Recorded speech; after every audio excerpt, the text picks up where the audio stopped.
So, from 100, currently, yung right eye mo, we're getting 1.75. So, very noticeable yung taas. Sa left, from 100, we're getting 1.50. So, tumaas din siya ng 0.50 sa kaliwa. Ngayon, regarding your astigmatism, medyo tumaas din siya. So, yun nga, dati 125 on the right, 150 on the left. Currently, yung talagang sagad in terms of clarity, umaabot siya up until up to 200. Okay?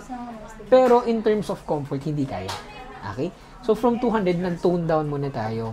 Nakuha natin yung maganda yung response ng eyes mo sa clarity. Comfort-wise, yung nilakad mo okay din. We settled with 1.75. Pero adjustment pa rin yun. From 125 and 1.50 before, both eyes ngayon is 1.75. Okay? So, tumaas din. So, yun yung mga grado na nabanggit natin, your farsightedness, your astigmatism na nagkaroon ng changes, huge factor yun. Sa tapat kami ng Pure Gold Paso de Blas. Katabi namin ang Jollibee Paso de Blas. Ganito ang itsura ng harap namin. Pwede nyo rin kaming i-search sa Google Maps, Santos Optical Paso de Blas, Valenzuela City. Bukas ang Santos Optical Monday to Saturday, 8 a.m. to 6 p.m.